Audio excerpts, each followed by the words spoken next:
Hello నమస్తే. నేను journalist YNR. ఆంధ్రప్రదేశ్లో తాజా రాజకీయ పరిణామాలతో పాటు ఇటీవల జనసేన అధినేత ఆంధ్రప్రదేశ్ ఉప ముఖ్యమంత్రి పవన్ కళ్యాణ్ పైన హైకోర్టులో ఒక రిట్ వేశారు లిబరేషన్ కాంగ్రెస్ పార్టీ అధ్యక్షుడు విజయ్ కుమార్ గారు. సో ఆంధ్రప్రదేశ్లో అమరావతికి సంబంధించిన అంశం ఒకటి నడుస్తోంది. దాంతోపాటు తాజా రాజకీయాలు ఇంతకుముందు చెప్తున్నట్టుగా. సో వాటిపైన విజయ్ కుమార్ గారితో మాట్లాడదాం ఈరోజు పాడ్కాస్ట్లో. సార్ నమస్తే. నమస్తే. ఏంటి పవన్ కళ్యాణ్ గారిని మీరు ఎందుకు టార్గెట్ చేశారు? పర్టికులర్గా ఒక వ్యక్తిని టార్గెట్ చేయాలని మనం ఎప్పుడు అనుకోలేదు. సో ఇప్పుడు మేము కూడా ప్రత్యక్ష రాజకీయాల్లోకి వచ్చినాము. సో ఈ క్రమంలో రాజకీయాల్లో జరుగుతున్నటువంటి తప్పు ఒప్పుల గురించి ప్రజల్లో అవగాహన ఇవ్వాల్సిన అవసరం, వాళ్ళకి వాట్ ఈస్ ట్రూత్ అని చెప్పాల్సిన బాధ్యత ఒక రిజిస్టర్డ్ పార్టీగా ఉంటుంది. సో మనం పీపుల్స్ రిప్రజెంటేషన్ యాక్ట్ 1956 కింద పార్టీ రిజిస్టర్ అయిన తర్వాత పబ్లిక్లో awareness as well as governance related అంశాల గురించి పర్టికులర్గా మేము రాసుకున్న రాజ్యాంగం అంటే ఒక కాన్స్టిట్యూషన్ మేము ఎలక్షన్ కమిషన్కి ఇస్తాం కదా, దానిలో కూడా చాలా స్పష్టంగా ఇవన్నీ కూడా మేము రాసుకున్నాం.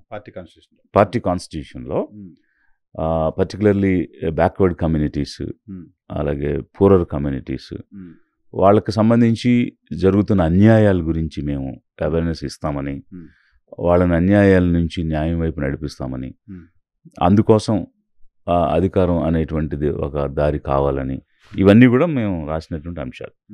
దానికి అనుగుణంగానే మేము పనిచేస్తున్నాం. కానీ పవన్ కళ్యాణ్ సినిమాల్లో యాక్ట్ చేయడం వల్ల ఆంధ్రప్రదేశ్ రాష్ట్ర ప్రజలకు జరిగే నష్టం ఏంటి అని ఒక పాయింట్ రేజ్ చేస్తున్నారు. అంటే ఇప్పుడు ఎనీ ఎగ్జిక్యూటివ్ మన అందరికి తెలిసినట్టుగా judiciary, legislature. So legislature, executive, judiciary 3 అంగాలు, పరిపాలనలో భాగాలు. ఈ పాలనా వ్యవస్థలో లెజిస్లేచర్కి ఒక కోడ్ ఆఫ్ కాండక్ట్ ఉంటుంది, ఎగ్జిక్యూటివ్కి వేరే కోడ్ ఆఫ్ కాండక్ట్ ఉంటుంది. ఎగ్జిక్యూటివ్ అనేవాళ్ళు అంటే though they are MLAs, MPs నుంచి మినిస్టర్స్ అయినా కూడా వన్స్ దే బికమ్ మినిస్టర్స్ వీళ్ళు 24/7 గవర్నమెంట్ సర్వెంట్స్.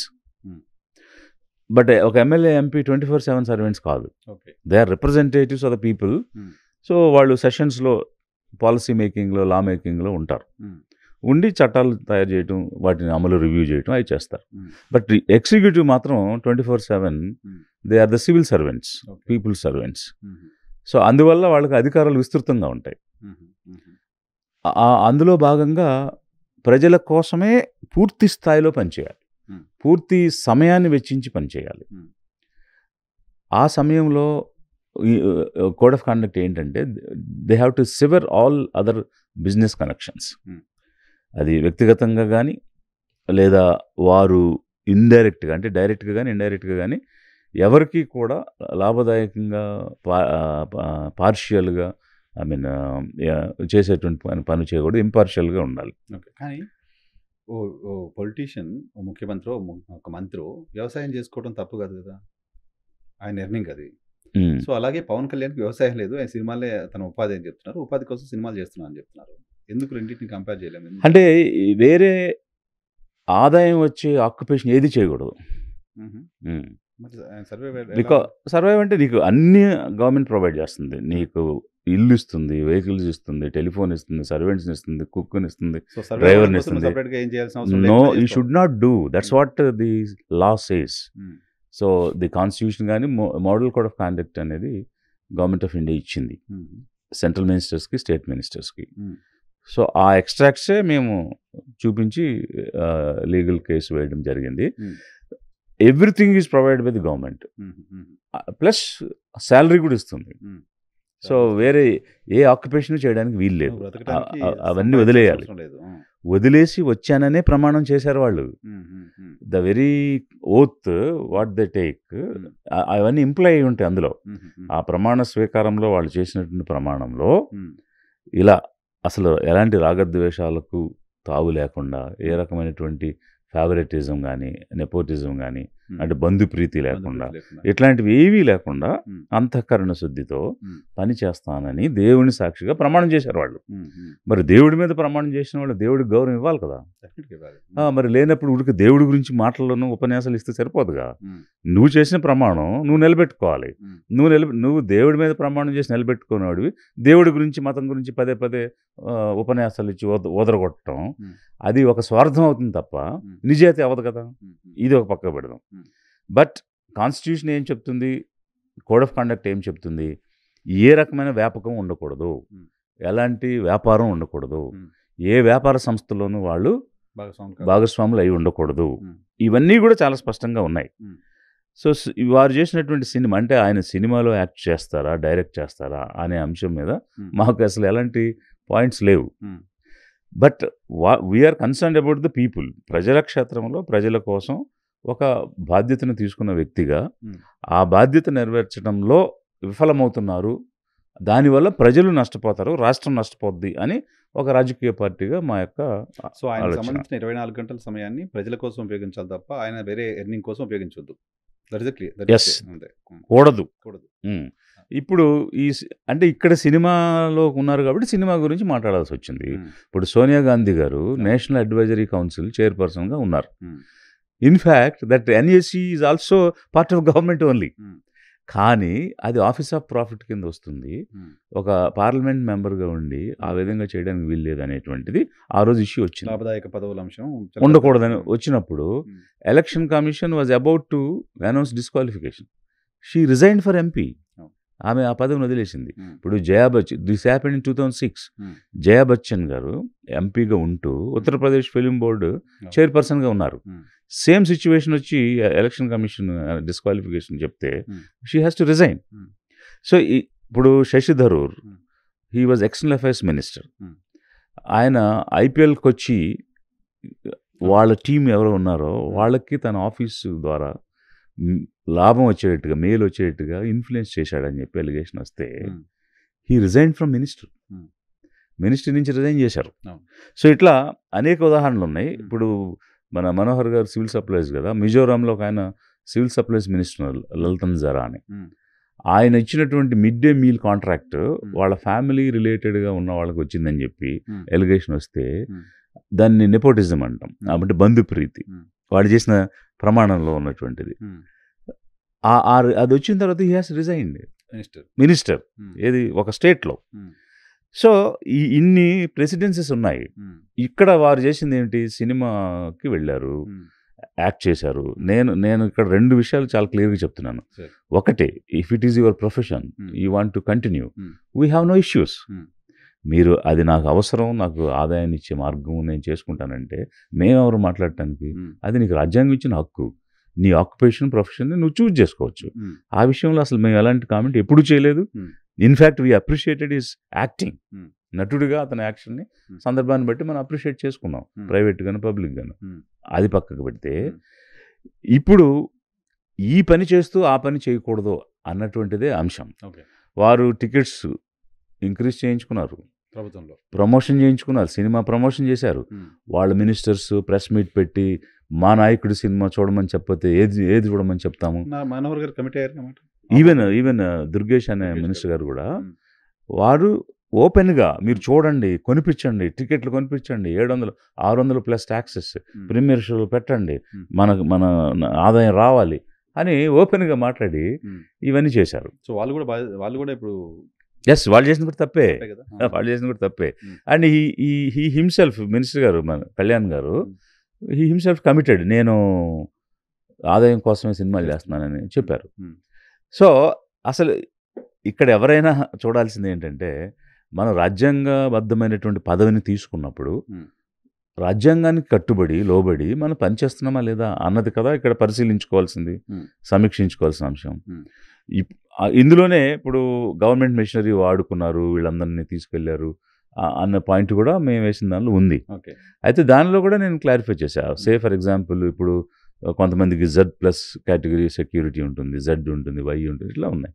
సపోజ్ వీరికి కూడా అట్లాంటి సెక్యూరిటీ కవర్ ఏదన్నా గవర్నమెంట్ అనౌన్స్ చేసి జీవో ఇచ్చి ఉంటే ఆటోమేటిక్గా ఆయన ఎక్కడికి వెళ్తే అక్కడికి వెళ్తారు. షూటింగ్ దగ్గరికి వెళ్ళారని మనం ఆక్షేపించడానికి లేదు. Because his life is precious and we are concerned about his life. If there is ఆయన జీవితానికి, లైఫ్కి థ్రెట్ ఉందంటే అవివేకంగా ఉన్నవాళ్ళు తప్ప వివేకవంతుడు ఎవడో కూడా ఎలా తీసుకెళ్తారో అనలేం కదా. సో ఈ 2 విషయాలు కూడా చాలా స్పష్టంగా నేను చెప్తున్నాను, క్లారిఫై చేస్తూనే ఉన్నా. బట్ చేసిన పొరపాటు ఏంటనేది కాన్ఫ్లిక్ట్ ఆఫ్ ఇంట్రెస్ట్. ఏంటి, ఒకవైపు ప్రజల కోసం ప్రభుత్వం ఇచ్చిన పదవి చేయడం అన్నది వారు ఉంచుకోవాల్సిన ఇంట్రెస్ట్. కానీ దీంతో పాటు వారు కానీ లేదా వాళ్ళ ఈ నిర్మాతలు కానీ డైరెక్టర్ కానీ లేదా క్రూ కానీ వాటెవర్ వాళ్ళకి ఏదో రకమైన మేలు దొరికే విధంగా తన ఆఫీస్ తన పదవిని ఉపయోగించి చేయడం అనేటువంటిది ఇంకొకటి. So it's a conflict of interest. So ఇప్పుడు ఈ పర్టికులర్ అంశంలో పవన్ కళ్యాణ్ గారితో ఒక ట్వీట్ చూశాను. నాకు సెలవులు ఇచ్చి నేను సినిమాలో పార్టిసిపేట్ చేసేలా సహకరించిన చంద్రబాబు నాయుడు గారికి కృతజ్ఞతలు అని చెప్పారు. సో దీంట్లో చంద్రబాబు నాయుడు గారికి సంబంధించిన పాత్ర కూడా ఉంటుందా? ఇప్పుడు అలా సెలవు ఇవ్వడానికి ఆయనకు అధికారం లేదు. సరే కోఆపరేట్ చేయడం అంటే అది దట్స్ డిఫరెంట్ ఆస్పెక్ట్. ఒకవేళ వాళ్ళు నిజంగా సినిమా చేసుకోవాలనుకుంటే వారు ఈ కొద్ది రోజులు ఈ జాబ్ వదిలేసి అది చేసుకుని అది పూర్తయినాక వచ్చి మళ్ళీ ఇందులో చేరొచ్చు. ఇప్పుడు ఏం జరుగుతుంది సార్? ఇప్పుడు ఈ కేసులో ఏం జరుగుతుంది? అంటే సో ఇప్పుడు that means what he has to vacate this office. ఆ మంత్రి పదవిని ఇంకెవరికి ఇవ్వకుండా ముఖ్యమంత్రి దీనికోసం దాచిపెట్టి ఆయన 6 నెలల తర్వాత తిరిగి వస్తే మళ్ళీ ఆయన ఇవ్వాలనుకుని ఇచ్చాడు అనుకోండి, అది వేరే వ్యవహారం. But while continuing in office he cannot act. MGR లాంటి యాక్టర్ చేయలేదు, జయలలిత గారు చేయలేదు, రాజేష్ ఖన్నా చేయలేదు. You take anybody, they announced openly will not act in movies అని ఒకసారి పదవిలోకి వచ్చిన తర్వాత. ఎన్టీఆర్ చేశాడు అనేది నేను కూడా చూశాను. ప్రతిపక్ష నేతగా ఉండి చేసినట్టు. అది అదే నేను అనేది ఏంటంటే ఎమ్మెల్యే ఎంపీగా ఉండి చేసేది వేరు, ఇలా రాజ్యాంగబద్ధమైనటువంటి పదవిలో ఉండి చేసేది వేరు. వాళ్ళు చేసిన కోర్టులో ఇంకెవరో సుమోటోగా తీసుకోవడానికి లేదు. అంటే అన్లెస్ మీలాంటి వాళ్ళు ఎవరో పిటిషన్ చేసి కోర్టు దృష్టికి తీసుకెళ్తే తప్ప డైరెక్ట్గా డిస్క్వాలిఫై ఎవరా? అంటే సుమోటో తీసుకుంటే అవుతారు, తీసుకోకపోతే hour. So conflict of interest అన్నది అక్కడ ఎస్టాబ్లిష్ కావాలి. ఏం జరుగుతుంది సార్ ఇప్పుడు మీ కేసులో? కోర్టు కనుక తీర్పు చెప్పాల్సి వస్తే ఏం జరుగుతుంది పవన్ కళ్యాణ్ విషయంలో? మీరేం ఎక్స్పెక్ట్ చేస్తున్నారు? ఇప్పుడు మేము అడిగింది ఏమిటంటే ఇక్కడ కాన్ఫ్లిక్ట్ ఆఫ్ ఇంట్రెస్ట్ ఉంది, అబ్యూజ్ ఆఫ్ పవర్ ఉంది, వారి యొక్క అధికారాన్ని దుర్వినియోగపరిచి వాళ్ళకి కావాల్సినటువంటి వాళ్ళకి ఆదాయం మేలు జరిగే విధంగా వాళ్ళు పనిచేశారు. That is against constitution. ఇది విచారించి చర్య తీసుకోండి అని చెప్పాం చట్ట ప్రకారం, అంతే. డైరెక్ట్గా యాక్షన్ తీసుకోమని మేము చెప్పలే, ముందు ఎంక్వైరీ చేయమని చెప్తున్నాం. అంటే ఇప్పుడు మేము ఒక మాట అన్నాం, అది నిజం అవ్వచ్చు అబద్ధం అవ్వచ్చు, మా దృష్టికి వచ్చినట్టు అంశం ఇది, దానికి ఒక మెషినరీ ఉంది, మీరు వెరిఫై చేయండి, వెరిఫై చేసి నిర్ధారణ అయితే అప్పుడు చర్య తీసుకోండి అన్నది మా ప్లీ కోర్టులో మేము వేసినటువంటిది. మొట్టమొదట మేము గవర్నమెంట్కి ఇచ్చాము ఒక రిప్రజెంటేషన్, యాంపుల్ టైం అంటే రీజనబుల్ టైం కూడా ఇచ్చాం. No response and no action. So మేము ప్రభుత్వాన్ని అడిగాము, వాళ్ళేమీ చర్య తీసుకోలేదు. కాబట్టి ఇప్పుడు ఇంక వీళ్ళు తీసుకోరు because he is part of the government, కాబట్టి సిబిఐతో చేయించండి ఇండిపెండెంట్గానే చేసాం. సో జడ్జి కూడా ఏం చెప్పారంటే సిబిఐని లిస్ట్లో ఎందుకు రాలేదని రిజిస్ట్రీని అడిగి నెక్స్ట్ హియరింగ్లో సిబిఐని చేర్చి వాళ్ళ అడ్వకేట్కి నోటీస్ ఇచ్చి డేట్ ఇవ్వండి అని చెప్పింది ఆ జడ్జి గారు చెప్పారు. సో ఆ నెక్స్ట్ హియరింగ్లో అది రావాలి. మీరు కేసు వేసిన తర్వాత విజయ్ కుమార్ గారికి చాలా మంది ఫాలోవర్స్ వచ్చారో తెలియదు కానీ చాలా మంది శత్రువులు తయారైపోయారు. సోషల్ మీడియాలో మేము పైన విరుచుకు పడుతున్నారు జనసేనకు సంబంధించిన వాళ్ళంతా. జగన్మోహన్ రెడ్డి కోసం పనిచేస్తున్న విజయ్ కుమార్, వైఎస్ఆర్ కాంగ్రెస్ పార్టీ కోసం పనిచేస్తున్న విజయ్ కుమార్ మా నాయకుడిని ఎలా అంటారు? ఇదిగో విజయ్ కుమార్ చూడండి జగన్మోహన్ రెడ్డి కోసం ఏం చేశాడు అంటే ఒక వీడియో తిప్పుతున్నారు. జగన్మోహన్ రెడ్డికి బర్త్డే విషెస్ మీరు చెప్తూ ఆయన గురించి ప్రైజ్ చేస్తూ కలెక్టర్గా ఉన్నప్పుడు బహుశా అప్పుడు సెక్రటరీగా ఉన్నప్పుడు. సో అది వీడియో తిప్పుతున్నారు, దానికి ఏంటి మీ ఆన్సర్? ఫస్ట్ బర్త్డే విషెస్ చెప్పడం అన్నదాన్ని I want to address. See ఇప్పుడు వీఆర్ లైక్ బ్రదర్స్, మీ బర్త్డే రోజు మేము విష్ చేయమా? ఇప్పుడు చంద్రబాబు నాయుడు జగన్మోహన్ రెడ్డి వీరిద్దరూ అపోనెంట్స్. మరి చంద్రబాబు నాయుడు ఎందుకు జగన్మోహన్ రెడ్డికి బర్త్డే విషయం చెప్తున్నాడు? So why is giving tweeting, why Jagan is sharing his wishes? So నేను ఆ రోజు భావించింది ఏంటంటే ఎవరైనా బర్త్డే అన్నప్పుడు మనం బర్త్డే విషెస్ చెప్తాము, అది మన కల్చర్. అంటే అందరికి ఉందో లేదో తెలియదు, నాకైతే కల్చర్. ఎందుకంటే నాకు మా నాన్నగారు చిన్నప్పటి నుంచి బర్త్డే చాలా చక్కగా చేసేవారు అనమాట. అంటే బాగా లేట్గా పుట్టాం, ఒక్కడే, one and only son, no sisters no brothers. So అలా అలవాటు అయిపోయింది నాకు. ఎవరి బర్త్డే అని తెలిస్తే కొంచెం ఇమోషనల్గా విష్ చేయడం అనేది అలవాటు. సేమ్ ఆ బ్రదర్లీ ఫీలింగ్తోనే నేను విష్ చేశాను. That's all, it has nothing to do. యాక్చువల్గా అయితే ఇది ఇండియాలో దాని గురించి అసలు అనుకుంటున్నారు, కానీ వెస్ట్రన్ కల్చర్లో అసలు అది చాలా అంటే ఒక ఎటిక్విటీస్లో భాగంగా ఉంటుంది అది. అసలు అది ఒక ఇష్యూలాగా చూడరు ఎవరు. ఆంధ్రప్రదేశ్లో బర్త్డే విషెస్ చెప్పడం కూడా, మీరు మాట్లాడడం, మీరు చూడడం కూడా పొలిటికల్ గానే జడ్జ్ చేసే పరిస్థితిలో అది. కాబట్టి ఇకపోతే అసలు వైసీపీ కోసం పనిచేస్తున్నారు, ఇంకో దానికోసం పనిచేస్తున్నారు అని అనడంలో ఏమి వివేకం ఉంది, వాళ్ళకి ఏమి విజ్ఞత ఉంది? ఫస్ట్ ఆఫ్ ఆల్, ఒకవేళ వైసీపీ వాళ్ళు ఇలాగా కాన్ఫ్లిక్ట్ ఆఫ్ ఇంట్రెస్ట్ అని కేసు వేసుకోవాలంటే వాళ్ళు వేసుకోలేరా? వాళ్ళకి ఒక లీగల్ సెల్ ఉంది, ఒక బెటాలియన్ ఆఫ్ అడ్వకేట్స్ ఉన్నారు, వాళ్ళని ఎంతోమందిని వాళ్ళు పెంచి పోషించుకుంటున్నారు కనీసం 10 సంవత్సరాలుగా. అంత రొబస్ట్ లీగల్ వింగ్ ఉండి ఇలాంటి కేసు వేయడం అనేది పెద్ద సబ్జెక్టా? వాళ్ళు ₹1 కోటి పెట్టి ఒక హీరింగ్కి ఒక లాయర్ని తెచ్చుకోగలిగే కెపాసిటీ ఉన్నవాళ్ళు దీనికోసం ఒకరు వెనకాల ఎందుకు పడతారు? నిజంగా వాళ్ళు కేసు ఇస్తే ఇంకా ఎఫెక్టివ్గా అది లాజికల్ క్వశ్చన్. ఇక రెండోది ఏంటంటే, ఇప్పుడు మేము పొలిటికల్ పార్టీ పెట్టాము, లిబరేషన్ కాంగ్రెస్ అని, పేదవాళ్ళ కోసం పనిచేస్తున్నాము. సో ఎందుకు పార్టీ పెట్టాల్సి వచ్చిందంటే, ఇప్పుడున్న పార్టీలు ఇవి కేవలం అగ్రవర్ణ ఆధిపత్య వర్గాల పార్టీలు. ఇవి కేవలం వాళ్ళ ఇంట్రెస్ట్లు. తెలుగుదేశం పార్టీ ఉంటే 100 మంది కమ్మ వాళ్ళను అడ్వైజర్స్గా, ప్లానింగ్ కమిషన్ డిప్యూటీ చైర్పర్సన్స్గా, అక్కడ వచ్చేటువంటి ఏ కొత్త పోర్ట్ఫోలియో వచ్చినా వాళ్ళని పెట్టుకుని రకరకాల ఎన్ఆర్ఐస్ని వీళ్ళందరినీ తీసుకొని వచ్చి లక్షల రూపాయలు విలువ వచ్చే విధంగా ఉద్యోగాలు, వాళ్ళకి పోర్ట్ఫోలియోలు, పదవులు, కాంట్రాక్ట్లు, కమిషన్లు ఇవన్నీ కూడా నడుస్తున్నాయి. సేమ్ థింగ్ వైఎస్ఆర్సీపీ వచ్చినప్పుడు వాళ్ళు 100 మంది కమ్మ వాళ్ళని అపాయింట్ చేస్తే వీళ్ళు 500 మంది రెడ్డిలను అపాయింట్ చేశారు. ఇప్పుడు మనం అప్పుడు 100 చేసాం, ఈయన 500 చేశాడు, ఈసారి మనం 1000 మందిని చేయాలని డిస్కషన్ నడుస్తుంది.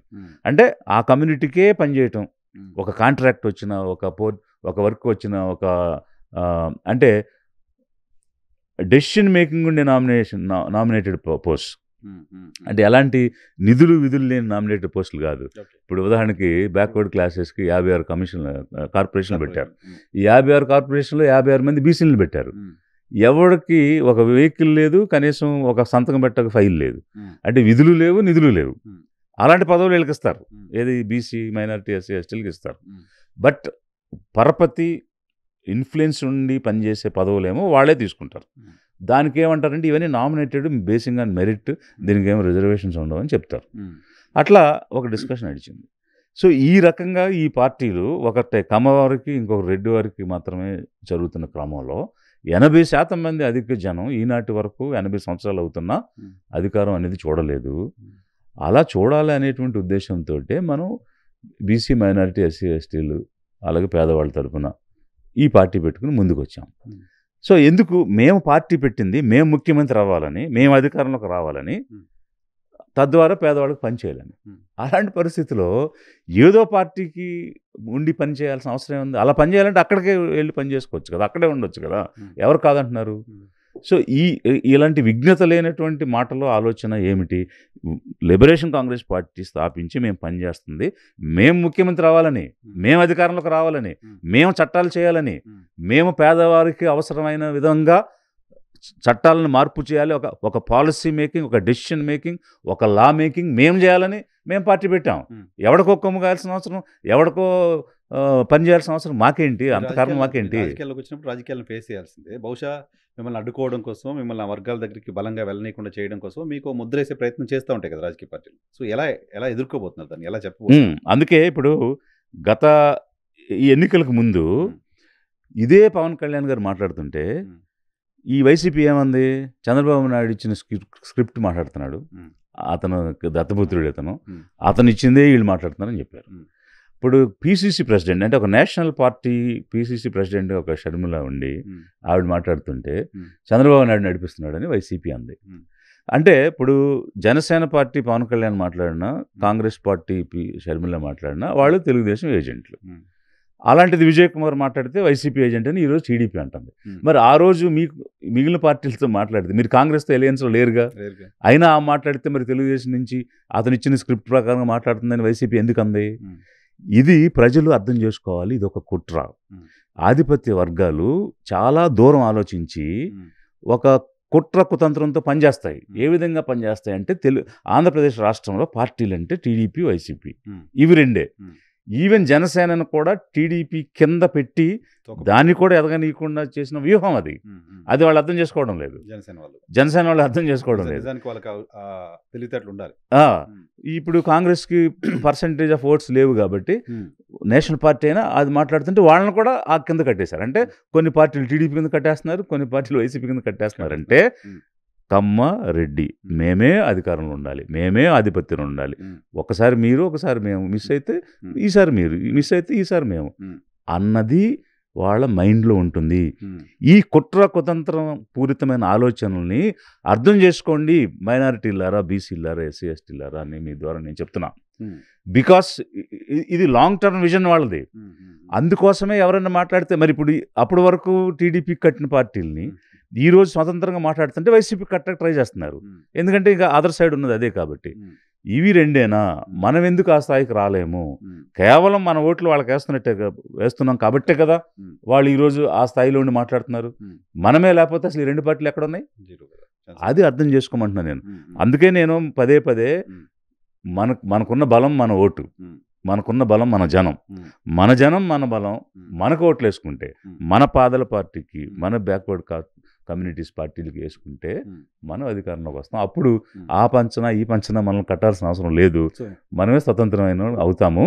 కాబట్టి ఎవడైనా ఈ పార్టీ కోసం ఆ పార్టీ కోసం మాట్లాడుతున్నాడంటే ఆడు బుర్ర లేనివాడు, బుద్ధి లేనివాడు, విజ్ఞత లేనివాడు, ముందు చూపు లేనివాడు, విజన్ లేనివాడు అనుకోవాలా.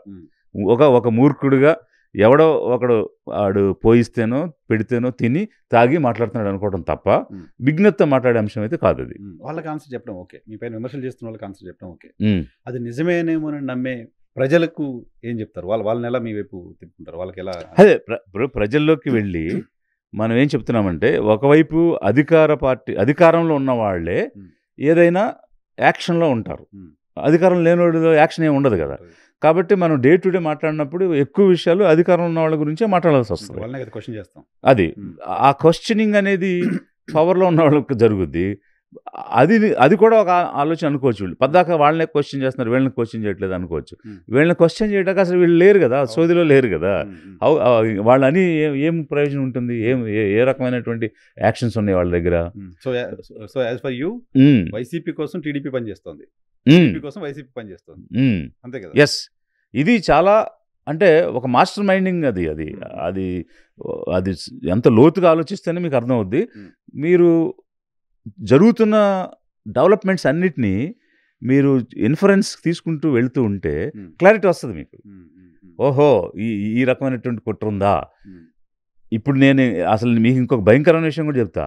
ఇప్పుడు లిక్కర్ స్కామ్ అని అంత హడావిడి చేశారు కదా, కాంప్రమైజ్ అయిపోయినట్టుంది అని నేను అంటున్నాను ఈరోజు. లిక్కర్ స్కామ్ అంటే వాళ్ళకి మధ్య తెరచాటు ఒప్పందం, అంటే బిహైండ్ ది స్క్రీన్స్ ఒప్పందాలు అయిపోయినాయి. ఎత్తుకున్నారు కాబట్టి ఏదో ఒకటి చేయాలి కాబట్టి వీళ్ళని అరెస్ట్ చేసి చూపిస్తున్నారు తప్ప నిజంగా దీనిలో ఏదో జరిగితే దాన్ని వెలికి తీసి చర్య తీసుకుందాం అన్న సీరియస్నెస్ గవర్నమెంట్లో ఉందని నేనైతే అనుకోవడం లేదు. ఈరోజు కనపట్లేదు సీరియస్నెస్, అనుకోవడం లేదు. చేసిన అరెస్టులు కూడా కేవలం పబ్లిక్ కోసం, లేదా వీళ్ళ రేట్లు పెంచుకోవడానికి, వీళ్ళకి కావాల్సినవి ఎక్కువ తీసుకోవడానికి. ఒకవేళ వాళ్ళకి కమిషన్ వచ్చి ఉంటే అందులో ఎంత ఈళ్ళు కొట్టాలని ఆలోచించడానికి జరుగుతున్నాయి తప్ప. సార్, జరిగిన అరెస్టులు చిన్న అరెస్టులు కావు.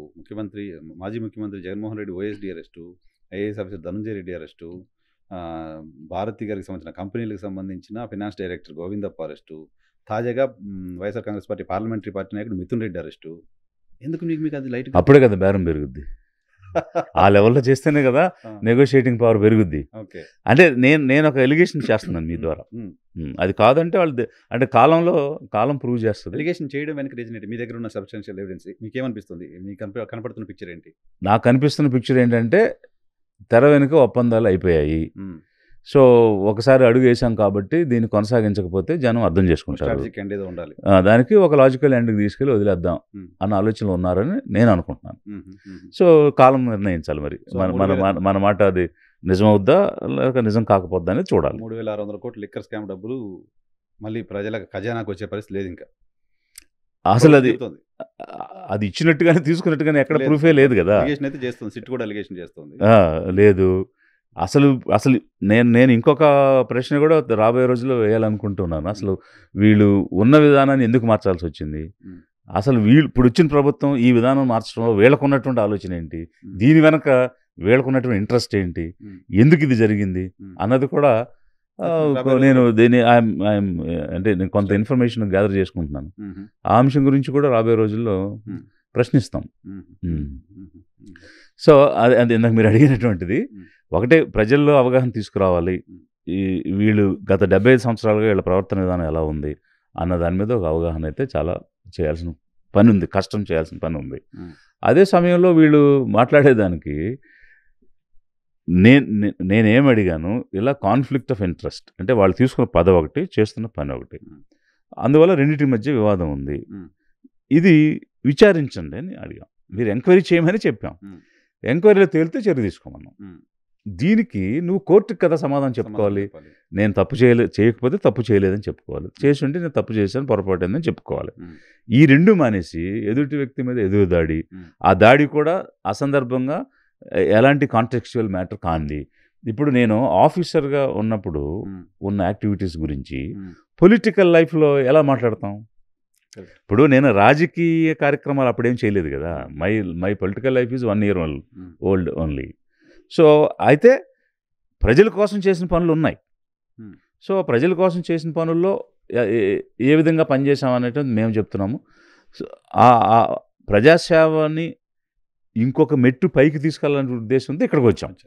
అక్కడ ఒక ఐఏఎస్ ఆఫీసర్గా కూడా it's civil service only, but next లెవెల్కి తీసుకెళ్ళాలి ఈ సేవ అన్న ఆలోచనతో ఇక్కడికి వచ్చాం. అయితే వీళ్ళు మాట్లాడేది ఇప్పుడు చంద్రబాబు నాయుడు గారితో మాట్లాడిన సందర్భాలు చాలా ఉన్నాయి. ఇప్పుడు పేదరికంపై గెలుపని అప్పుడు కొన్ని ప్రోగ్రామ్ చేసాం ఆయన సీఎంగా ఉన్నప్పుడు. ఆ రోజు కూడా నేను మాట్లాడాను, అంటే ఈ గవర్నమెంట్ పాలసీలు ఏంటి, పేదరికంపై గెలుపు అన్న కాన్సెప్ట్ ఏంటి, ఎందుకు ఇది తీసుకున్నారు సీఎం గారు అని ఆ రోజు కూడా నేను చెప్పాను. బాబు గారి గురించి ఎస్, అంటే why he took this concept అని నేనే ఎక్స్ప్లెయిన్ చేశాను. ఇంట్రడక్టరీ స్పీచ్ నేనే ఇచ్చాను. అందులో కూడా చెప్పాను నేను, అంటే ఎందుకు పేదరికంపై గెలుపు అంటే ఆ ప్రోగ్రామ్ని మేమే కాయిన్ చేసాం, ఆ పేరు కూడా మేమే చెప్పాం సీఎం గారు, ఈ పేరు పెడితే బాగుంటుందని. బాగుంది టైటిల్ అని ఆయన ఆ టైటిల్ తీసే పెట్టాడు అప్పుడు, పేదరికంపై గెలుపు. సో మరి ఆ వీడియోలు కూడా తీసి ప్లే చేసి అప్పుడు మీరు తెలుగుదేశం అయిపోయిన అనాలిగా, అంటే కన్వీనియంట్గా ఉండే మాటలు మాట్లాడుతున్నారు. మేబీ. సో నేను ఈ రకంగా మాట్లాడే వాళ్ళు అందరూ ఆలోచించాల్సింది ఏంటంటే, మీది తప్ప ఒప్ప, తప్పు అయితే తప్పు అని చెప్పండి, ఒప్పు అయితే ఒప్పు అని చెప్పండి, ఎవరికి కోర్టుకు చెప్పండి. ఇలా వీడియోలు చేసుకుని వ్యక్తిగతంగా ఎదురుదాడి చేయటం వల్ల ఏం సాధించగలుగుతారు? సో మీరు ఏదో సక్సెస్ అయినట్టే, ఏదో హిట్ చేశారు ప్రాపర్గా, పొలిటికల్గా ఒక పెద్ద చర్చ అవుతుంది ఆంధ్రప్రదేశ్ రాష్ట్ర వ్యాప్తంగా. పొలిటికల్గా పార్టీకి సంబంధించిన చర్చ, మీ ఐడియాలజీకి సంబంధించిన చర్చ జరుగుతుంది. I think it is good for you. Yeah, see there are precedences, Sonia Gandhi, Jaya Bachchan, Shashi Tharoor, Bansal, railway minister Bansal, ఆ తర్వాత దయానిధి మారన్, ఆయన టెలికాం మినిస్టర్గా ఉండి సన్ టీవీ నెట్వర్క్కి, ఫ్యామిలీ బిజినెస్కి దోహదపడే విధంగా చేశాడని కాన్ఫ్లిక్ట్ ఆఫ్ ఇంట్రెస్ట్ కింద వస్తే he resign from telecom ministry. So ఇట్లా సో మెనీ ప్రెసిడెన్సీస్ ఉన్నాయి. కాబట్టి వీరు కూడా రిజైన్ చేసేస్తే అక్కడికి ఈ సమస్య అయిపోతుంది. ఆ తర్వాత ఏ విధంగా ముందుకు భవిష్యత్తులో సినిమాలు చేసే అవకాశం ఉండదు ఇంకా, అంటే మినిస్టర్గా కొనసాగుతూ చేయకూడదు, because that is also office of profit. Okay. So ఇప్పుడు మీరు చెప్పిన వాళ్ళందరికి సంబంధించిన ఇష్యూలో వాళ్ళు అలా కంటిన్యూ అవుతున్నారని ఎలక్షన్ కమిషన్ ఇంకెవరు గుర్తించినప్పుడు వాళ్ళ వాటికి రిజైన్ చేశారు, తర్వాత ఏమి ఇష్యూస్ లేవు ఇంకా. సో ఇప్పుడు పవన్ కళ్యాణ్ మళ్ళీ సినిమాలు చేయకపోతే ఇంక గొడవ ఏం లేదా? ఆల్రెడీ చేసిన దానికి కూడా ఏమైనా చర్యలు ఉంటుంది కదా. ఇప్పుడు దీని మీద చేసిన దానికి చర్య తీసుకుంటుంది కదా గవర్నమెంట్. అంటే ఎంత వెల్త్ వాళ్ళ అనుచరులకు కానీ వాళ్ళకి సంబంధించిన వాళ్ళకి కానీ వచ్చే విధంగా ఇతను ఆఫీస్ ఆఫ్ అంటే అతను పదవి వాడాడు అన్నది ప్రూవ్ చేయాల్సిన అవసరం ఉంది, అంటే నిర్ధారించాల్సిన అవసరం ఉంది. ఇక్కడ నాకు ఒక కొత్త పాయింట్ వస్తుంది. ఏడిఆర్ నిన్న ఒక సర్వే ప్రకటించింది, రిచెస్ట్ సీఎం భారతదేశంలో చంద్రబాబు నాయుడు గారు అని. 931 కోట్ల రూపాయల ఆస్తులు ఆయనకున్నాయి. సో ఇప్పుడు మీరు చెప్తున్న దాని ప్రకారం చూస్తే ఆయన గడిచిన 40 ఏళ్ళుగా ఏదో ఒక పదవిలో ఉన్నారు. ఆయన వ్యాపారం చేయకూడదు, ఏ కంపెనీలో డైరెక్టర్గా ఉండకూడదు, ఎటువంటి వ్యాపారం ఉండకూడదు. బట్ అంత రిచెస్ట్ సీఎం ఓన్లీ గవర్నమెంట్ నుంచి వస్తున్న జీతంతో ఎలా అయ్యారైనా? అంటే ఇప్పుడు పదవిలో ఉన్న రోజుల్లోనే చేయకూడదు, కంటిన్యూస్గా పదవిలోనే ఉన్నారు కదా. ఎక్కడ ప్రతిపక్ష నేతగా ఉన్నారు, అయితే ప్రతిపక్ష నేతగా ఉన్నారు, 14 ఏళ్ళు ప్రతిపక్ష నేత, 14 ఏళ్ళు ముఖ్యమంత్రి, పొలిటికల్ కెరీర్లో 30 ఏళ్ళు. అదే ఇంతకుముందు 78లో మంత్రి, కర్షక పరిషత్ చైర్మన్, తర్వాత మధ్యలో ఒక 5 ఏళ్ళు అపోజిషన్లో ఉన్నారు ఆయన. అంతే, కంటిన్యూస్గా ఆఫీస్లోనే ఉన్నారు కదా. అంటే ఇక్కడ ఫ్యామిలీ బిజినెస్లు ఉన్నాయి కదా, ఫ్యామిలీ బిజినెస్లో ఆయనకు ఒక షేర్ ఉంటుంది కదా. సపోజ్ ఇప్పుడు 10,000 crores ఉందనుకోండి, అందులో ఆయనకు ఒక 10% షేర్ ఉందని అలా హోల్డ్ చేయొచ్చా షేర్? ఎస్ అంటే వాళ్ళు ఇవ్వచ్చు కదా, Hmm. వాళ్ళ బిజినెస్లో Hmm. ఈయనకి ఒక షేర్ ఇయర్మార్క్ చేసి పెట్టుకోవచ్చు కదా.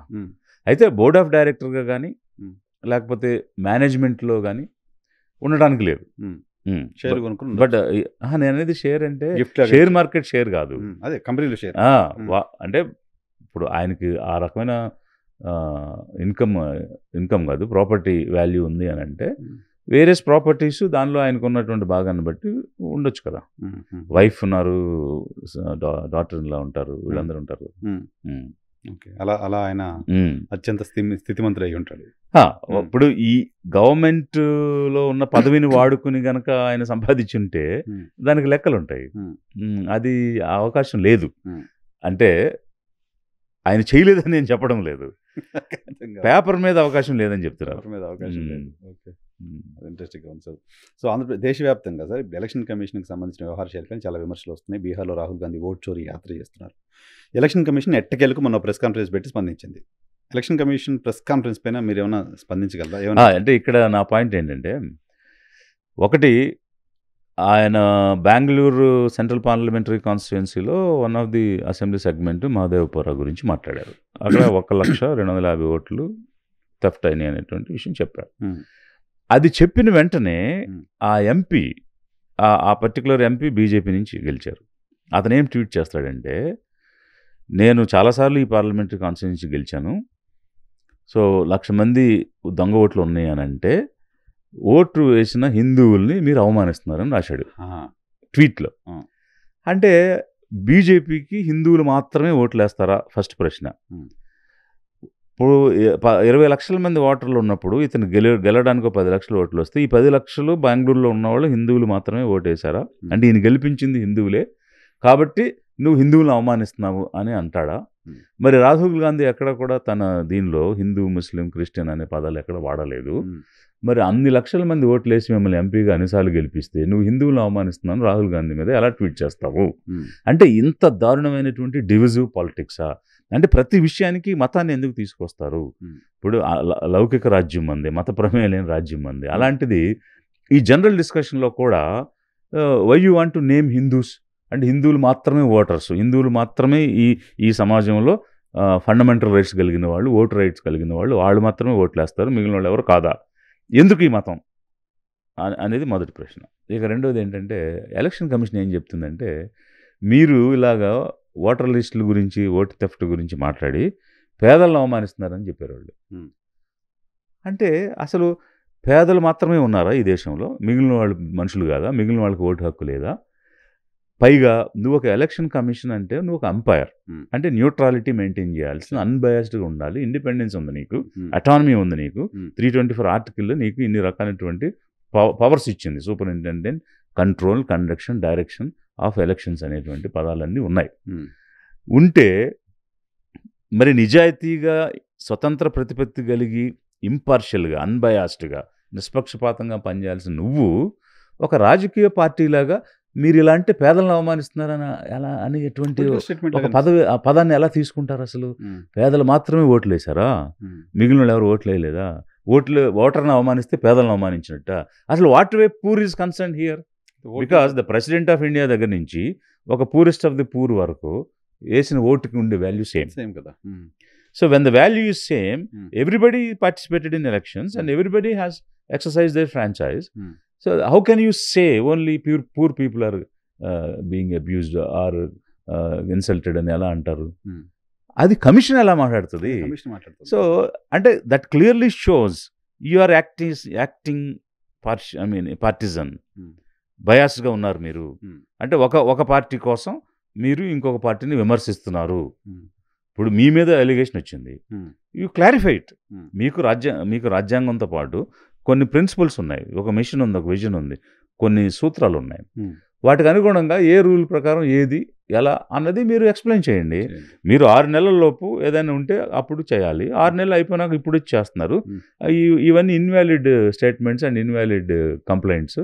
Because as per law we act only up to 6 months అని మీరు చెప్పారు అనుకో, అది వేరే.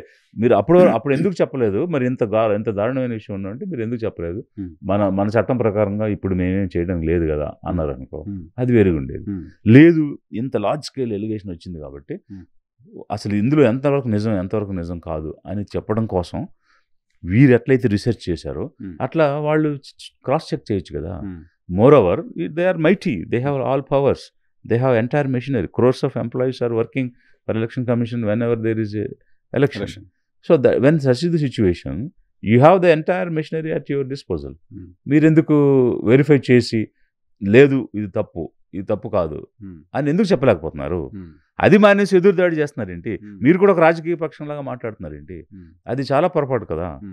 సో ఎలక్షన్ కమిషన్ ఈరోజు తన నిజాయితీని, తన ఇంపార్షియాలిటీని ప్రూవ్ చేసుకోవాల్సిన పరిస్థితి వచ్చింది. అన్నింటికి మించి ప్రజల్లో నమ్మకాన్ని పొందాల్సిన అవసరం వచ్చింది. ఎందుకంటే ప్రజలు నమ్మకం కోల్పోయే పరిస్థితిలో ఉన్నారు. సో వాళ్ళు నిజాయితీ నిరూపించుకోవడం కోసం, ఎక్స్ప్లెనేషన్ ఇవ్వడం కోసం పెట్టిన ప్రెస్ కాన్ఫరెన్స్ ఇంకా చాలా అనుమానాలు రేకెత్తించేలా చేసింది.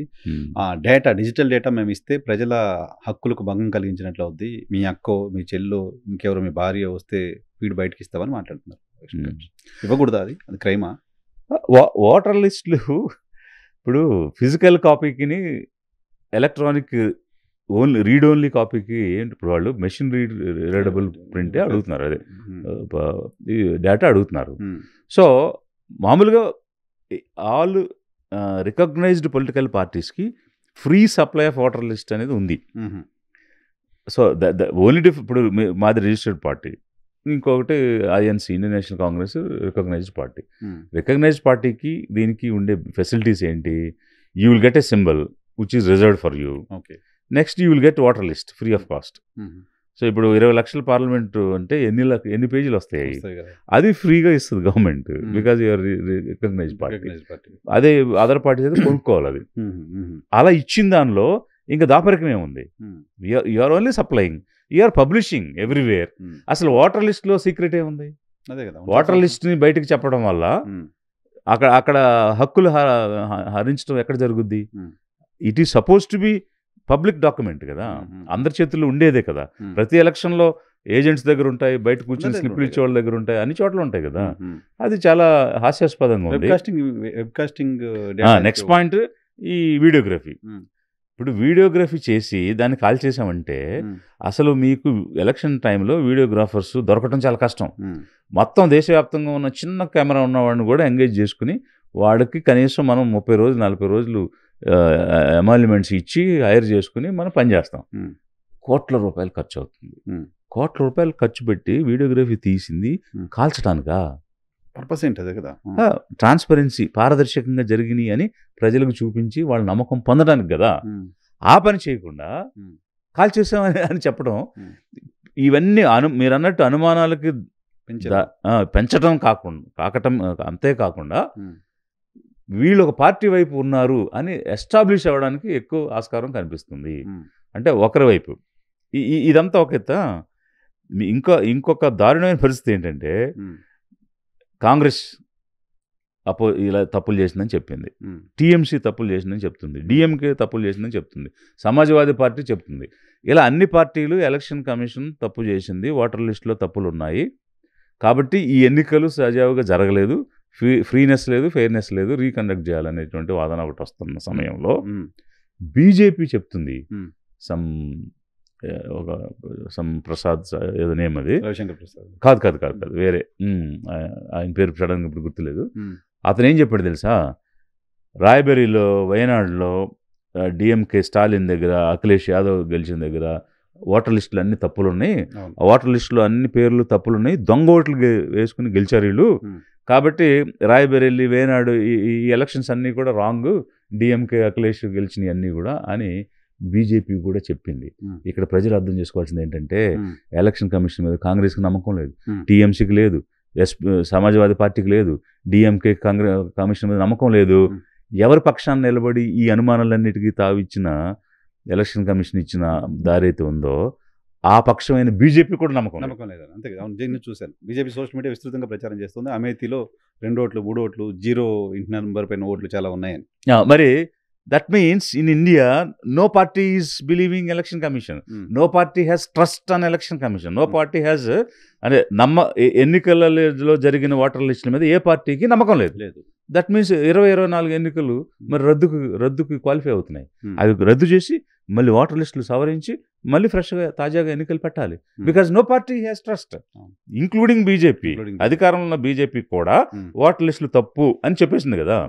మరి అందరూ తప్పని చెప్పిన ఓటర్ లిస్టులతో జరిగిన ఎలక్షన్ కూడా తప్పే కదా. కాబట్టి తిరిగి పెట్టాలి ఎలక్షన్ అనేటువంటిది కూడా మేము లిబరేషన్ కాంగ్రెస్ నుంచి డిమాండ్ చేస్తున్నాం. పాసిబిలిటీ కనీసం మనం బ్యాలెట్తో ఎలక్షన్ పెట్టే పరిస్థితికి వెళ్ళగలమా? అదే ఇప్పుడు మేము ఇప్పుడు 2 విషయాలు ఇక్కడ చాలా స్పష్టంగా జనం కూడా అర్థం చేసుకోవాలి. ఒకటి ఓటర్ లిస్టు, 2 ఈవీఎంస్. ఈ ఓటర్ లిస్టులు ప్రక్షాళన జరగాలి. అది పబ్లిక్ డాక్యుమెంట్గా ట్రాన్స్పరెంట్గా ఉండాలి, అందరికీ అందుబాటులో ఉండాలి. సో దట్ దొంగ ఓట్లు ఉన్నాయా లేదా అనేది ప్రజలే తెలిసిపోతుంది. అప్పుడే వాళ్ళు దాన్ని కమిషన్ దృష్టికి తీసుకువెళ్ళి వీళ్ళు ఎవరు లేరు, వీళ్ళు చనిపోయారు, లేకపోతే వీళ్ళు ఇక్కడ ఊర్లో లేరు, మైగ్రేటెడ్, యాబ్సెంటీ అనేటువంటి ఈ ఏఎస్డి అని ఉంటుంది, యాబ్సెంటీ షిఫ్టెడ్ డెడ్, అదొక లిస్ట్ ఉంటుంది ఏఎస్డి అని. ఆ లిస్ట్లో లేకుండా మెయిన్ లిస్ట్లో కొన్ని ఉంటాయి. అంటే ఆబ్సెంటీ ఓటర్స్ ఉంటారు, షిఫ్టెడ్ ఓటర్స్ ఉంటారు, డెడ్ ఓటర్స్ ఉంటారు, మెయిన్ లిస్ట్లో ఉంటారు. ఈ ఏఎస్డి లిస్ట్లో ఉంటే వాళ్ళకి ఓటు రాదు. అందులోకి మార్చాల్సిన వాళ్ళు మెయిన్ లిస్టులో పెట్టి ఓట్లు వేయించేస్తారు. అది దొంగ ఓట్లు. సో ఇవన్నీ చూసుకోవడం ఒక ఎత్తు అయితే, ఈవీఎంస్ ఇప్పుడు నాకు వచ్చిన సమాచారం ప్రకారం యుఎస్లో they are going to bring a law saying ఎక్కడ కూడా మెషిన్స్ వాడొద్దు, మనం బ్యాలెట్కి వెళ్ళాలనేటువంటి చట్టం ఒకటి తయారవుతుంది విషయం నాకు తెలిసింది. ట్రంప్ అనౌన్స్ చేశారు. చేయటం కాదు, ఇప్పుడు రేపు మనకి నెక్స్ట్ ఇయర్ 26లో కొన్ని స్టేట్స్కి ఎలక్షన్స్ ఉంటాయి, ఇంటర్ ఎలక్షన్. అదైనాక మళ్ళీ 4 years తర్వాత ప్రెసిడెంట్కి ఉంటాయి. ఇప్పటి నుంచే దాన్ని ప్రాసెస్లోకి తేవాలని వాళ్ళు అనుకుంటున్నారు అనేది తెలిసింది. సో ఇట్ మే కమ్ 2-3 monthsలో దాని మీద అవుట్కమ్ రావచ్చు. అట్లా ఇప్పుడు మోస్ట్ అడ్వాన్స్డ్ కంట్రీ లేకపోతే ద బిగ్గెస్ట్ కంట్రీ అనుకుంటున్నప్పుడు మరి వాళ్ళే అలా వెళ్తుంటే మనం ఎందుకు పెద్ద ప్రజాస్వామ్యంగా ఉండి మెషిన్స్ మీద ఆధారపడుతున్నాం?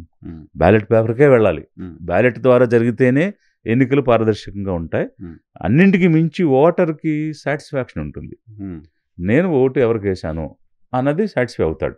That's enough. డెమోక్రసీలో కావాల్సింది అదే కదా. గెలుపోవటంలో అనేది దాంతో కాదు కదా. నేను అనుకున్న వ్యక్తికి ఓటేసాను లేదా అన్నదే కదా కావాలి. అవి జరగకపోతే రాబోయే రోజుల్లో ఇక ఫార్స్ అయిపోతాయి ఎలక్షన్లు అనేటువంటి. ఇప్పటికే అటువంటి చర్చ ఉంది గ్రౌండ్లో బాగా. సో దాంతోపాటు చివరిగా ఆంధ్రప్రదేశ్ సంబంధించిన అమరావతి రాజధానికి సంబంధించిన అంశం. సార్, అమరావతి రాజధాని గురించి వాస్తవాలు మాట్లాడినా ఏం మాట్లాడినా ఓ సెంటిమెంట్గా అమరావతి గురించి ఇలా మాట్లాడతారా అలా మాట్లాడతారా అలాంటి విమర్శ చూస్తున్నాం ప్రభుత్వం వైపు నుంచి.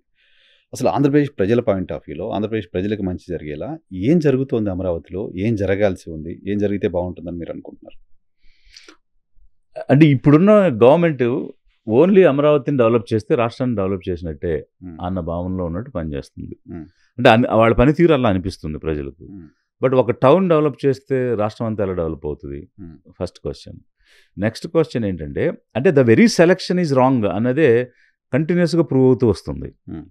So the selection of location, ఇప్పుడు అంటే the particular location which the former government selected, ఆ పర్టికులర్ లొకేషన్ రాంగ్ అన్నది నిరంతరంగా ప్రూవ్ అవుతూ వస్తుంది. ఇప్పుడు వచ్చినటువంటి ఈ ఫ్లడ్స్ కానీ, ఎవ్రీ ఇయర్ రైనీ సీజన్లో వచ్చే ఫ్లడ్స్ కానీ, అంటే వేరే ఎక్కడా కూడా రానటువంటి ఫ్లడ్స్ ఇక్కడే వస్తున్నాయి అని అంటే మరి అది ఎంత లో లయింగ్ ఏరియా. సరే, ఒకవైపు మనందరం వాదించాం, చాలామంది మాట్లాడారు ఏంటి అది 3 పంటలు పండే భూమి, బంగారం లాంటి నేల, దాన్ని తీసుకెళ్ళి డ్రై ఫార్మింగ్ అంటే దాన్ని ఎలాంటి ప్రొడక్టివిటీ లేని భూమిగా తయారు చేశారనేది ఒకవైపు ఉంది. సరే, ఓకే, వాళ్ళు సెలెక్ట్ చేశారు, పెట్టారు, ఇంకా దాన్ని మనం ఏం చేయగలుగుతాం అనే ఆలోచన ఒకటి ఉన్నా, మొట్టమొదట రాష్ట్రానికి రాజధాని అయితే కావాలి. ఇది సెంట్రల్ లొకేషన్ అని భావించినప్పుడు విజయవాడ గుంటూరు మధ్యన ఉన్నది సెంట్రల్ లొకేషన్ అయితే డెఫినెట్గా మనకి విజయవాడ గుంటూరు మధ్య 10 lane రోడ్డు ఉంది. అంటే 6 lane హైవే విత్ 4 lane ఈ పక్క సర్వీస్ రోడ్డు ఉంది. అంత వెల్ డెవలప్డ్ నెట్వర్క్ ఉన్న దగ్గర మీరు ఒక 5,000 ఎకరాలు తీసుకుని కట్టుంటే ఈ 2 cities కూడా కనెక్ట్ అయిపోయి ఒక హైదరాబాద్ లాంటి ఒక జంట నగరాలు లాంటిది అంటే లెస్ టైంలో ఫామ్ అవడానికి ఒక అవకాశం ఉండేది. అటు గుంటూరు ప్రాంతం, ఇటు కృష్ణా ప్రాంతం, ఈ 2 ప్రాంతాలు కూడా అభివృద్ధి చెందడం అనేది జరిగి ఉండేది. అలాంటి పని ఏం చేయలేదు. ఇక్కడ ఇప్పుడు నేషనల్ గ్రీన్ ట్రిబ్యునల్ ఏం చెప్తుంది, కనీసం 20 అడుగులు ఎత్తు మట్టితో నింపితే కానీ ఆ ల్యాండ్ని మనం ప్రాపర్గా యూజ్ చేసుకోలేము, especially construction and other purposes కానీ. అదే సమయంలో any construction which requires 100 feet foundation, piles foundation చేయాలనేది ఐఐటి ప్రొఫెసర్స్ ఇచ్చినటువంటి రిపోర్ట్. సో ఇన్ని కాంట్రడిక్షన్స్ మధ్య అలా గుంటలాగా గొయ్యిలాగా ఉన్న దగ్గరే కోట్లు కుమ్మరించి అక్కడే మేము పైకి టవర్స్ కడతాము అనే కంటే లెస్ కాస్ట్తో more practicable and more accessible ఏరియాలోనే మనం క్యాపిటల్ నిర్మించుకుని దానికి ఇన్ అండ్ అరౌండ్ డెవలప్మెంట్స్కి రకరకాలుగా, అంటే ఇప్పుడు మనం ఒక జోనల్ ప్లానింగ్ చేసుకుని part of it is commercial, part is industrial, part is media city, justice city, ఇట్లా రకరకాల సిటీస్ పెట్టుకోవచ్చు అనుకున్నారు. ఆ రూపంలో పెట్టుకుని చేస్తే ఒక రకంగా బాగుండేది. బట్ ఇప్పుడు ఏం జరుగుతుంది, ప్రతి సంవత్సరం నీళ్ళు రావడం, మునిగిపోవడం, సెక్రటేరియట్స్ కట్టింది ఇప్పుడు ఫస్ట్ గ్రౌండ్ ఫ్లోర్లోకి నీళ్ళు వచ్చేసేయడం, ఇవన్నీ జరగడం వల్ల ఇప్పుడు వాళ్ళు తీసుకున్న నిర్ణయము తప్పు కాదు అని అనిపించుకోవాలని, మేము చేసిన దానిలో తప్పు లేదని ప్రూవ్ చేసుకోవాలని తప్పు మీద తప్పు చేసుకుంటూ వెళ్ళడం ఒక పక్క అయితే ఖర్చులు పెరిగిపోతున్నాయి. ఇప్పుడు ఒక ఫౌండేషన్ వేయడానికి నీళ్ళు నిలిచిపోతున్నాయి, అక్కడ తవిగా నీళ్ళు వచ్చేస్తాయి, దాన్ని తోడటానికి మోటార్లు పెడుతున్నారు. ఇప్పుడు present crores of rupees water bailout చేయడానికి వాడుతున్నారు. Not for foundation, not for construction, not for laying roads. అక్కడ ఉన్నటువంటి నీటిని తోడడానికి కోట్ల రూపాయలు వెచ్చించాల్సిన పరిస్థితి వచ్చింది. తోడాలంటే కూడా మళ్ళీ అక్కడే వేయాలి కదా నీరు, అక్కడెక్కడో పక్కన వేయాలి కదా. వేయాలి అంటే ఇది అన్ప్రొడక్టివ్ ఎక్స్పెండిచర్ కదా. ఇప్పుడు కంట్రోల్ అండ్ ఆడిటర్ జనరల్ మనం చేసిన ప్రతి పాలసీ ఎక్స్పెండిచర్ మీద ఒక ఆడిట్ చేస్తారు, ఒక అసెస్మెంట్ చేస్తారు, చేసి ఫైనల్గా ఈ రూపాయి ఖర్చు అయిన రూపాయి ఒక ప్రొడక్టివిటీకి దారితీసిందా, ఒక కుటుంబానికి కానీ లేకపోతే ఒక ప్రాంతానికి కానీ ఒక రాష్ట్రానికి కానీ లేదా అన్నదాన్ని అసెస్ చేస్తారు వాళ్ళు. మరి ఇంత అన్ప్రొడక్టివ్ ఎక్స్పెండిచర్ ఎవరికి ఉపయోగపడినటువంటిది, ఏ కుటుంబానికి ఆదాయం రానటువంటి ఎక్స్పెండిచర్ చేస్తున్నారు.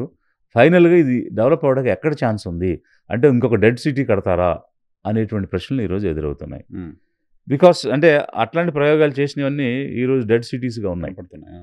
అలాంటి సిచ్యువేషన్లో మరి అమరావతిని ఏ రకంగా అది నిత్యం వైబ్రెంట్గా ఉండే సిటీగా డెవలప్ చేయగలుగుతారు ఇన్ని ప్రాబ్లమ్స్ మధ్య అన్నది ఈరోజు రాష్ట్రంలో జరుగుతున్నటువంటి చర్చ.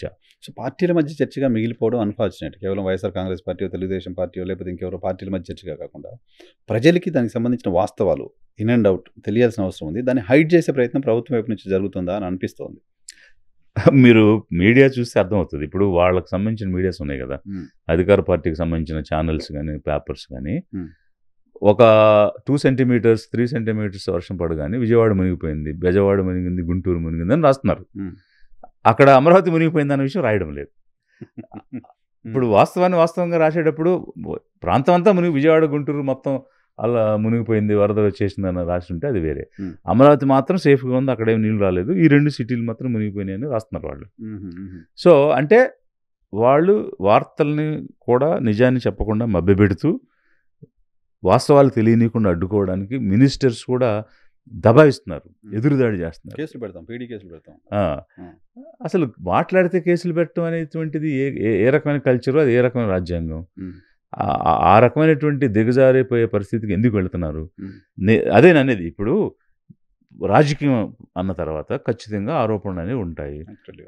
మీరు ఆన్సర్ చెప్పండి, సరిపోతుంది కదా. దాన్ని అంటే ఏమంటారు, దాన్ని అప్రెస్ చేయడానికి ఎందుకు ప్రయత్నం చేస్తున్నారు, అణిచివేయడానికి ఎందుకు ప్రయత్నం చేస్తున్నారు? This is a kind of terrorism. ఇప్పుడు టెర్రరిజం అంటే ప్రాణం తీస్తేనే టెర్రరిజం కాదు కదా, భయభ్రాంతులు గురి చేయడం కూడా creating terror, political terrorism. So it's a political terrorism. So కాబట్టి నేను అధికార పక్షానికి చెప్తున్నాను, మీరు ఈ పొలిటికల్ టెర్రరిజం ఆపండి, స్వేచ్ఛగా మాట్లాడే అవకాశం ఇవ్వండి. మేము మాట్లాడటం వల్ల మీకు మేల్కొలుపు జరుగుద్ది. ఒకవేళ ఏదన్నా మీరు పొరపాటుగా ఆలోచించుంటే సరి చేసుకుంటారు. సరి చేసుకుంటే ఎవరికి ప్రయోజనం? జనానికి ప్రయోజనం, రాష్ట్ర ప్రజలకు ప్రయోజనం, రాష్ట్ర ఖజానాకు ప్రయోజనం. మీరు పబ్లిక్ ఇంట్రెస్ట్తో పనిచేయండి, సెల్ఫ్ ఇంట్రెస్ట్లతో పనిచేస్తే ఎట్లా? ఇప్పుడు ఇక్కడ అమరావతి అనేది ఒక సెల్ఫ్ ఇంట్రెస్ట్ లాగా అనిపిస్తుంది, వెస్టెడ్ ఇంట్రెస్ట్ లాగా అనిపిస్తుంది. రాష్ట్ర ప్రజల ఇంట్రెస్ట్ అనిపించాలి కదా, రాష్ట్రానికి రాష్ట్ర ప్రజల ఇంట్రెస్ట్ అనిపించాలి కదా. ఇప్పుడు అక్కడ పనిచేసేటువంటి కార్మికులు కావాలి, రకరకాల సేవా రంగంలో ఉన్నటువంటి సేవలు అందించాలి. ఇవన్నీ మీ మాస్టర్ ప్లాన్లు ఎక్కడ కనపడుతున్నాయి? మీరు ఎంతసేపు కోర్ క్యాపిటల్లో ఉండేటువంటి ఆ జ్యుడిషియరీ, ఎగ్జిక్యూటివ్, లెజిస్లేచర్ వాళ్ళకి రిలేటెడ్గా ఉండే క్వార్టర్స్, రెసిడెన్సెస్, కమర్షియల్గా ఉండే కాంప్లెక్స్లు మాట్లాడుతున్నారు. కానీ సామాన్యుడి గురించి ఇక్కడ పనిచేసేటువంటి డైలీ వేజ్ లేబర్ ఎక్కడుంటారు, అక్కడ కన్స్ట్రక్షన్కి వచ్చే వర్కర్స్ ఎక్కడుంటారు, అలాగే డే టు డే సర్వీసెస్ అందించేటువంటి వాళ్ళు, అప్పుడు ఆటో రిక్షా డ్రైవర్లను లేకపోతే బస్సు డ్రైవర్లను, ఇట్లా అనేక రకాల సర్వీసెస్ అందించే వాళ్ళందరూ ఎక్కడుంటారు, హాస్పిటల్లో పనిచేసేవాళ్ళు లేకపోతే స్కూల్స్లో పనిచేసేవాళ్ళు అందరూ ఎక్కడ ఉంటారు, వాళ్ళకి ఎక్కడ మీరు అవకాశం కల్పించారు, వాళ్ళకి ఎక్కడ సిటీలు కట్టారు, వాళ్ళకి ఎక్కడ కమ్యూనిటీస్, గేటెడ్ కమ్యూనిటీసో లేకపోతే కమ్యూనిటీస్ డెవలప్మెంట్కి ఎక్కడిచ్చారు, అవేమి చెప్పకోకుండా ఇది రాష్ట్రాన్ని మార్చేస్తుంది, రాష్ట్ర గతిని స్థితిని మార్చేస్తుందని ఊదరగొట్టే స్టేట్మెంట్లు ఇస్తే ఏంటి ప్రయోజనం? సో ప్రభుత్వం చెప్పాలి కదా, వాస్తవం ఏంటనే ప్రభుత్వం వైపు నుంచి ఒక ప్రకటన అయితే రావాలి కదా, తెలియాలి కదా, అది ప్రభుత్వం వైపు నుంచి హైడ్ చేస్తుందో తెలియట్లేదు అసలు మీడియాలు. అందుకే వెస్టెడ్ ఇంట్రెస్ట్లు అని అనాల్సి వస్తుంది మనం. సో దీని వెనక ఏదో ఇంట్రెస్ట్లు ఉన్నాయి, వాళ్ళ ఇంట్రెస్ట్లు కాపాడుకోవడం కోసం, వాళ్ళకి దోచిపెట్టడం కోసం ఇది ఈ అమరావతి అనేది కట్టడం జరుగుతుంది తప్ప రాష్ట్ర ప్రయోజనాల కోసం అనేది అయితే కనిపించడం లేదు. ఇప్పుడు 5,000 ఎకరాలు చాలండి కోర్ క్యాపిటల్ కట్టడానికి. సో దట్ ఈస్ ఎనఫ్ కదా. ఇప్పుడు ఢిల్లీ ఎన్ని వేల ఎకరాల్లో కట్టారు. ఎగ్జాంపుల్స్ ఉన్నాయి. అంత పెద్ద సిటీ దేశం కోసం కట్టిందే నడుస్తుంటే ఈ 50,000 ఎకరాలు దేనికి, 90,000 ఎకరాలు దేనికి? సో మీరు మీడియా గురించి ప్రస్తావన చేశారు కాబట్టి చివరిగా, మాకు మీడియా ఉందా, మాకు ఛానల్ ఉందా, నాకు పేపర్ ఉందా, నిన్న చంద్రబాబు నాయుడు గారు మాట్లాడుతున్న మాటలు చూసిన తర్వాత మీకు ఏమనిపించింది?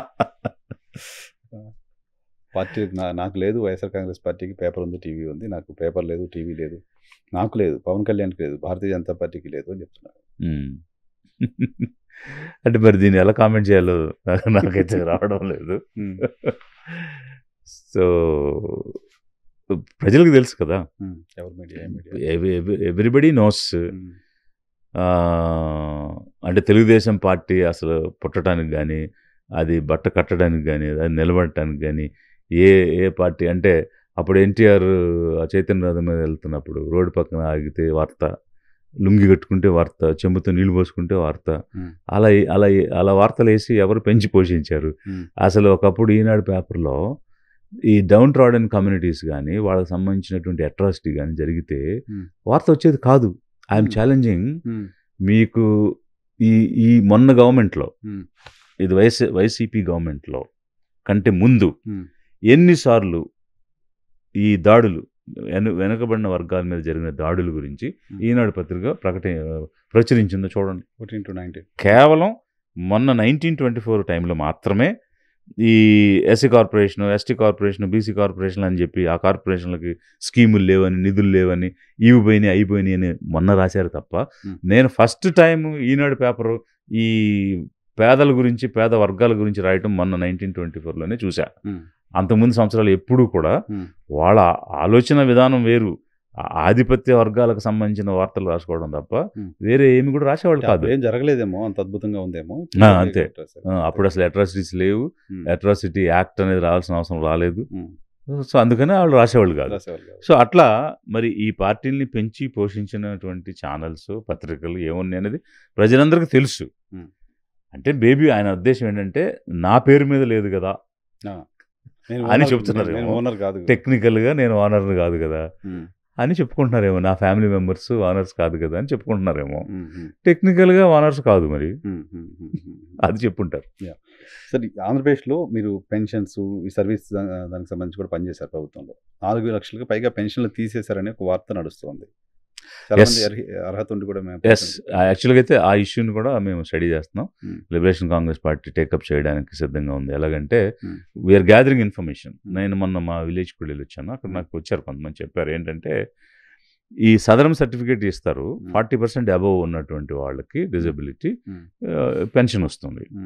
అయితే పార్టీల పరంగా కేవలం తెలుగుదేశం, అదే జనసేన లాంటి పార్టీలకు ఓట్లు వేసిన వాళ్ళు తప్ప మిగిలిన వాళ్ళకి కనుక పెన్షన్ వస్తే వాళ్ళతో మళ్ళీ రీస్క్రీనింగ్ చేయించి అంతకుముందు 60%, 50%, 80% అంగవైకల్యం ఉందని ఇచ్చిన సర్టిఫికేట్ని బిలో 40%కి మార్చి కొత్త సర్టిఫికేట్ ఇచ్చి పెన్షన్లు తీసేస్తున్నారని చెప్పారు నాకు మన గ్రామానికి వెళ్తే. సో ఎంతకంటే దారుణమైన విషయం ఉంటుందా? ఇప్పుడు వాళ్ళ రాజకీయ కక్షల కోసం రాజకీయ పగ ప్రతీకారం కోసం సామాన్యులతో అంగవైకల్యంతో ఉండి బతుకుతున్న వాళ్ళ మీద ఎలా వాళ్ళు సాధిస్తారు, వాళ్ళ జీవితాల మీద ఎలా వాళ్ళ జీవన భృతి లేకుండా దెబ్బ కొడతారు. అసలు ఈ రాజకీయ కక్షకి సామాన్యుడికి ఏంటి సంబంధం? ఇప్పుడు డెమోక్రసీలో నీకు హక్కు ఉంది, ఏంటి ఓటేసేది. నచ్చినోడికి ఓటేస్తాడు.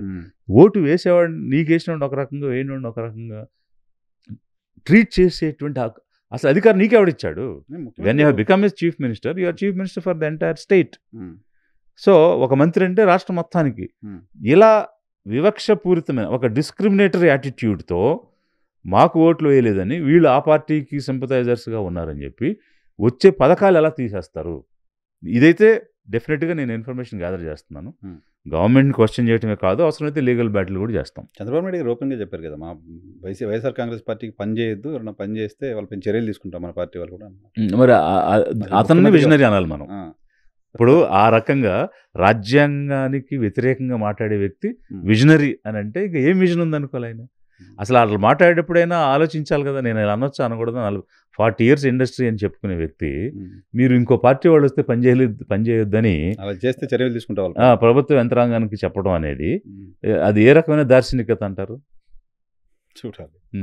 Right sir. విశాఖ స్టీల్ ప్లాంట్లో విభాగాల వారీగా ప్రైవేటీకరణ జరుగుతున్నట్లుగా వార్తలు వస్తున్నాయి. టెండర్లు పిలిచారు. September 9th లోపు టెండర్స్ దాఖలు చేయమని కొన్ని విభాగాలు, దాదాపు 12-13 విభాగాలకు సంబంధించిన టెండర్ల ప్రక్రియ నడుస్తుంది. ఓ పక్కేమో మేము ప్రైవేటీకరణ కానియమని ప్రభుత్వం చెప్తోంది. మరి ఇదేంటి, దీన్ని ఎలా చూడాలి? అదే మేము మొదటి నుంచి దీని గురించి మాట్లాడుతున్నాం. ఏమనంటే ఏదో రకంగా ఈ స్టీల్ ప్లాంట్ని అమ్మేసేయాలి అనేటువంటి ఆలోచనతో ప్రభుత్వం ఉంది. ప్రజల్లో కొంత తిరుగుబాటు అనేది వచ్చింది కాబట్టి దీనిని కనిపించకుండా స్లోగా, అంటే తడిగుడ్డుతో గొంతు వేయడం అంటారు కదా, మార్చారు. అట్లా చేయాలనేటువంటి మోడ్లోకి వచ్చారనేది ఇప్పుడు వీళ్ళు చేసే క్రియల వల్ల అర్థమవుతుంది. వారు దీనిని నిలబెట్టాలి అనుకుంటే అందుకు కావాల్సిన చర్యలు ఏది చేయడం లేదు. ఎస్పెషల్లీ అంటే ఇప్పుడు ఒక క్యాప్టివ్ మైన్ కావాలి, మైన్ అలొకేట్ చేయడం లేదు. ఒక బెయిల్అవుట్ ప్లాన్ ఇవ్వాలి, దానికి ఏమి చేయడం లేదు. కేవలం విండో డ్రెస్సింగ్ చేసి ఏదో రకంగా అమ్మడానికి ప్రయత్నం చేస్తున్నారు.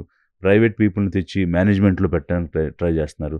అంటే స్లోగా ఇంజెక్ట్ చేస్తున్నారు. ఒక్కొక్కటే అమ్ముకుంటూ వెళ్ళిపోయి మేనేజ్మెంట్ని కూడా ప్రైవేటైజ్ చేసి ప్రైవేట్ ఇండస్ట్రీస్ నుంచి తెచ్చి ఇక్కడ మేనేజింగ్ డైరెక్టర్స్గా, బోర్డ్ ఆఫ్ డైరెక్టర్స్గా పెట్టి ఓవర్ ఏ పీరియడ్ దాన్ని వ్యానిష్ చేసేయాలనేటువంటిది వాళ్ళ ఆలోచన. అది స్పష్టంగా కనిపిస్తుంది.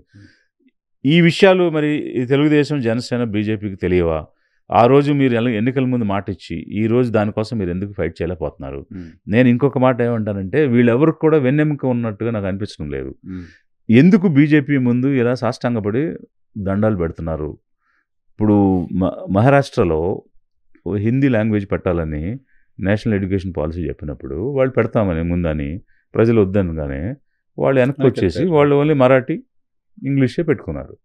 మరి ప్రభుత్వంలో భాగమైన వాళ్ళే ఎరెక్ట్గా ఉండి వాళ్ళ జాతి హక్కులు, మహారాష్ట్రకు సంబంధించినటువంటి జాతి సమస్య అనుకున్నప్పుడు వాళ్ళ కోసం వాళ్ళు నిలబడ్డారు. మీరెందుకు తెలుగు జాతి కోసం నిలబడటం లేదు? పైగా మీరు మాట ఇచ్చారు కదా, దీన్ని వెళ్ళనివ్వం, తరలనివ్వం, మేము నిలబడతాం అని మాట ఇచ్చారు కదా. ఇచ్చి ఎందుకు మీరు ఫైట్ చేయటం లేదు? పైగా మీ మీద కదా ఆధారపడింది కేంద్ర ప్రభుత్వం. ఈ రాష్ట్రంలో గెలిచిన ఎంపీల మీద ఆధారపడి కేంద్ర ప్రభుత్వం నడుస్తున్న సందర్భంలో ఇక్కడ గెలిచిన 21 మంది ఎంపీలు ఏం చేస్తున్నారు? వాళ్ళు ఎందుకు స్టీల్ ప్లాంట్ని ప్రైవేటీకరణ అవ్వకుండా అడ్డుకోలేకపోతున్నారు? అంత చేతకాని దద్దమ్మలా? లేక మీకు కూడా ఏమైనా ఇంట్రెస్ట్లు, ప్యాకేజీలు ఉన్నాయా? తెలుగు జాతి కోసం ఆంధ్రుల ఆత్మగౌరవం, విశాఖ ఉక్కు ఆంధ్రుల హక్కు అన్న నినాదం, ఆ కాన్సెప్ట్లో వెళ్ళినటువంటి ఆలోచన విధానం కోసం మీరెందుకు పనిచేయటం లేదు? ఆ రోజు అప్పుడున్నటువంటి ఎంపీలందరూ అప్పుడున్నటువంటి ప్రధానమంత్రి దగ్గరికి వెళ్ళి మాకు దక్షిణ భారతదేశంలో చెప్పుకోదగినటువంటి ఒక ప్లాంట్ ఏమీ లేదు కాబట్టి ఏదైనా ఇవ్వండి అని అడిగినటువంటి సందర్భంలోనే మొట్టమొదట ఎంపీలే రిప్రజెంటేషన్ ఇచ్చారు ఆ రోజు. వాళ్ళు ఇచ్చినటువంటి రిప్రజెంటేషన్ చూసిన తర్వాత రాబోయేటువంటి కర్మాగారం ఏదైనా మేము దక్షిణ భారతదేశంలో పెడతామని చెప్పి, అందుకు తీర ప్రాంతంలో ఇంతవరకు ఎలాంటి ఇండస్ట్రీ లేదు. The first shore based steel plant in the country, Visakha steel plant conceive చేసి పెట్టారు. అప్పుడు అంత హిస్టారికల్ చరిత్ర కలిగి ఉండి దాని మీద ఎంతో తర్జన భర్జన చేసి ఒక విజన్తో తీసుకొచ్చినటువంటిది ఆ రోజు ఉన్నటువంటి ఎంపీలు పోరాడితే జరిగినటువంటిది అది. ఈరోజు మరి ఈ రోజు ఉన్న ఎంపీలు 21 మంది ఉన్నారు కదా, మీరు ఓటేస్తేనే ఏ బిల్లు అయినా పాస్ అవుతుంది కదా. అలాంటి సందర్భంలో ఇది ఇది ఖచ్చితంగా నిలుపుదల చేయండి, ప్రైవేటీకరణ చేయొద్దు, లక్షల మంది ఉద్యోగస్తులు దాని మీద ఆధారపడి ఉండటమే కాకుండా ఈ ప్రాంత అభివృద్ధికి దీనికి దోహదపడుతుంది అని ఎందుకు వీళ్ళు మాట్లాడలేకపోతున్నారు? అంత చేతగానితనంగా ఎందుకున్నారు వీళ్ళు? ప్రజలు ఆలోచించాలి, వాళ్ళు కూడా ఆలోచించాలని నేను కోరుతున్నాను.